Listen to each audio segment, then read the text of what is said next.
2025 সালে চাকরি প্রত্যাশী বন্ধুগণ আসসালামু আলাইকুম। আশা করি সকলে ভালো আছেন। আপনারা জেনে খুশি হবেন যে 2024-এর অভ্যুত্থানের পর সবচেয়ে বড় চাকরির বিজ্ঞপ্তি প্রকাশ পেয়েছে খাদ্য অধিদপ্তর থেকে। এই বিজ্ঞপ্তিটি কিছুদিন আগেও প্রকাশ পেয়েছিল, তবে সেখানে পদসংখ্যা অনেক কম ছিল, এ কারণে আবার পুনর্নিয়োগ বিজ্ঞপ্তি প্রকাশ করা হয়েছে।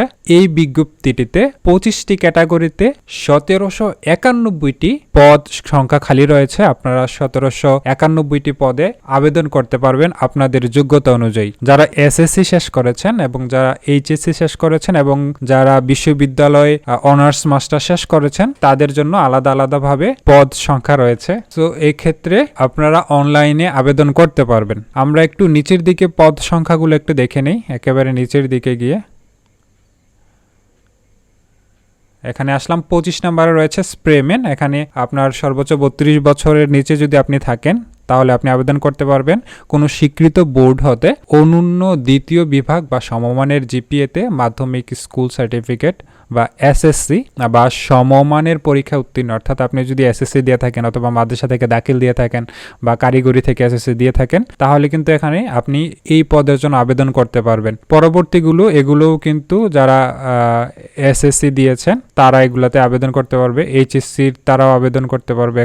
এখানে মূলত এই ক্যাটাগরিগুলো কারিগরি শিক্ষা বোর্ডের জন্য, কারিগরিতে যারা পড়েছেন তারা আবেদন করতে পারবেন। তারপর হচ্ছে এখানে মাধ্যমিক সার্টিফিকেট বা সমমানের পরীক্ষায় যারা উত্তীর্ণ হয়েছেন দ্বিতীয় বিভাগ পেয়ে তারা এখানে এটাতে আবেদন করতে পারবেন। ডাটা এন্ট্রি কন্ট্রোল অপারেটর, এটাও অনেক ভালো একটা সুযোগ, আপনারা এখানে আবেদন করতে পারবেন। তারপর হচ্ছে আবার এইচএসসি দিয়ে আপনারা এখানে অফিস সহকারী কাম কম্পিউটার মুদ্রাক্ষরিক, এটাতে আবেদন করতে পারবেন। এখানে বিশাল পদ খালি রয়েছে 436টি। সো আপনারা চাইলে এখানে আবেদন করতে পারেন। তারপর এখানের এই পটাতে যদি আপনি ড্রাইভারি পেরে থাকেন, যদি গাড়ি চালানো জানেন তাহলে আপনি এটাতে আবেদন করে ফেলতে পারেন। এটার ক্ষেত্রে আপনার যোগ্যতা লাগবে শুধু জেএসসি, আপনার এসএসসিও লাগছে না। এখানে 50টি পদ খালি রয়েছে, আপনারা এটাতে আবেদন করতে পারবেন। তারপর হচ্ছে আরও অনেকগুলো পদ খালি রয়েছে। সো এই যে বিজ্ঞপ্তিটি প্রকাশ পেয়েছে, এই বিজ্ঞপ্তিটি আসলে আমাদের জন্য অনেক ভালো একটা খবর। আশা করি আপনারা এগুলোতে আবেদন করবেন। সো আমরা একটু নিচের দিকে গিয়ে দেখি কিভাবে আবেদন করতে হয়। আমরা এখানে চলে আসলাম। হ্যাঁ, নিম্নবর্ণিত শর্তাবলী আবেদন ফরম পূরণ এবং পরীক্ষা অংশগ্রহণের ক্ষেত্রে অবশ্যই অনুসরণ করতে হবে। হ্যাঁ, এখানে অনেকগুলো নিয়ম রয়েছে। আপনার আবেদনের জন্য যেই নিয়মটা সেটা রয়েছে এখানে 9 নম্বরে আবেদনপত্র পূরণ সংক্রান্ত শর্তাবলী। এখানে আপনি পরীক্ষায় অংশগ্রহণ করার জন্য আপনাকে এই ওয়েবসাইটে যেতে হবে, ডিজিফোর্ড। আমি আমার ভিডিওর ডেসক্রিপশনে এই লিঙ্কটা আপনাদেরকে দিয়ে দিব, আবেদনের লিঙ্ক এবং আপনাদের যে বিজ্ঞপ্তিটা রয়েছে সেই বিজ্ঞপ্তির লিঙ্কটাও কিন্তু আমি ডেসক্রিপশনে দিয়ে দিব।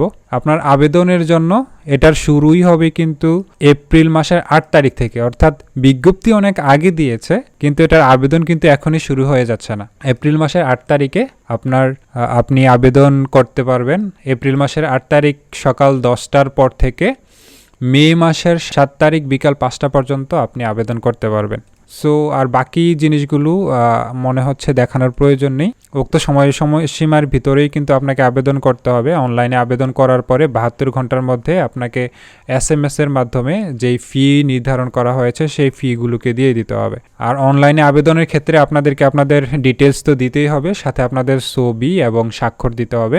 ছবির সাইজ হবে, অর্থাৎ এটা স্কোয়ার সাইজের হবে, 300x300 পিক্সেলের হবে এবং স্বাক্ষরটা হবে 300x80 পিক্সেলের। আর এই ছবিগুলো আপলোড করার ক্ষেত্রে ছবি যদি থাকে ছবিটার ক্ষেত্রে 100 কেবির বেশি যেন না হয় সেটাকে লক্ষ্য রাখতে হবে। আপনার 300x300 ডাইমেনশনে থাকতে হবে, 300x300 পিক্সেলে থাকতে হবে এবং 100 কেবির বেশি হতে পারবে না আপনার ছবির সাইজ, এবং আপনার সিগনেচারের সাইজটা 60 কেবির বেশি হতে পারবে না। ওকে, এই ক্রাইটেরিয়াগুলো যদি পূরণ করা হয় তাহলে কিন্তু আপনার ছবি এবং আপনার স্বাক্ষর খুব ভালো করে আপলোড হবে এবং আবেদনটা সম্পন্ন করতে পারবেন। সো যেহেতু এখন আর আবেদন করা যাচ্ছে না, আপনাদেরকে এপ্রিল মাসের 8 তারিখের পর থেকে আবেদন করতে হবে। সেক্ষেত্রে আবেদন যখন শুরু হবে তখন আপনাদেরকে আবেদনের যে প্রক্রিয়া রয়েছে, কিভাবে পেমেন্ট করতে হয় সেই জিনিসগুলো নিয়ে একটা ভিডিও থাকবে। আপনারা সেখানে দেখে নিজেই খুব সহজে আপনার নিজের আবেদনটা আপনি করে ফেলতে পারবেন। ওকে, তো এখানে আবেদনের নিয়মগুলো সব কিছু রয়েছে, আপনারা একটু ভালো করে দেখে নেবেন। এখানে যেই নিয়মগুলো রয়েছে খুব ডিটেলসে এগুলো যদি আপনারা জেনে যান তাহলে আপনাদের জন্য অনেক বেশি সুবিধা হবে। আর একটা কথা বলে রাখি, 24 আগস্টে আমাদের যে আন্দোলন হয়েছে, আন্দোলনের পরে কিন্তু বর্তমানে দেশ একটি স্থিতিশীল অবস্থায় রয়েছে, অর্থাৎ এখানে দুর্নীতির পরিমাণটা কিন্তু এখন আর সেইভাবে নেই। সো এক্ষেত্রে খুব ফেয়ারভাবে যেহেতু আপনাদের চাকরির প্রক্রিয়াগুলো চলমান থাকবে, সেক্ষেত্রে চাকরি হওয়ার একটা ভালো সুযোগ আমাদের জন্য রয়েছে। সো আজকে আর কথা বাড়াচ্ছি না, বিজ্ঞপ্তিটিকে খুব ভালো করে পড়বেন এবং কোথায় কি লাগবে, কি করতে হবে সেগুলো ভালো করে দেখে রাখবেন, এবং পরবর্তীতে কিভাবে আবেদন করতে হয়, আবেদনের যে প্রক্রিয়াটা, যেভাবে আমাদের তথ্যগুলো দিয়ে আমাদেরকে আবেদন প্রক্রিয়াটাকে সম্পূর্ণ করতে হয়, কিভাবে পেমেন্ট করতে হয়, সেটা নিয়ে আপনাদের জন্য আলাদা একটা ডেডিকেটেড ভিডিও সামনে আসবে। ততদিন পর্যন্ত ভালো থাকুন এবং এই চ্যানেলটির সাথে যুক্ত থাকুন, কারণ এই চ্যানেলে এই বিজ্ঞপ্তি ছাড়াও বিভিন্ন গুরুত্বপূর্ণ সরকারি অনেক সার্কুলারের ডিটেইলস এখানে থাকবে এই চ্যানেলে। সেক্ষেত্রে আপনারা যদি চ্যানেলটিকে সাবস্ক্রাইব করে রাখেন, সেই তথ্যগুলো পেয়ে গেলেন, কিভাবে আবেদন করতে হয়, কোনো সমস্যায় পড়লে কিভাবে সেখান থেকে এটাকে সমাধান করা যায়, সেই বিষয়গুলো নিয়ে ভিডিও থাকবে। তাহলে আপনারা খুব সহজে সেই বিষয়গুলোকে জেনে যাবেন। তো আশা করছি সব কিছু ভালো করে বুঝে গিয়েছেন। আমার সঙ্গেই থাকুন। আর আপনার যদি মনে হয় যে আপনার কোনো বন্ধুর জন্য এই ভিডিওটা উপকারী হতে পারে, তাহলে আপনার বন্ধুর সাথে ভিডিওটাকে শেয়ার করে দেন। ধন্যবাদ। আসসালামু আলাইকুম।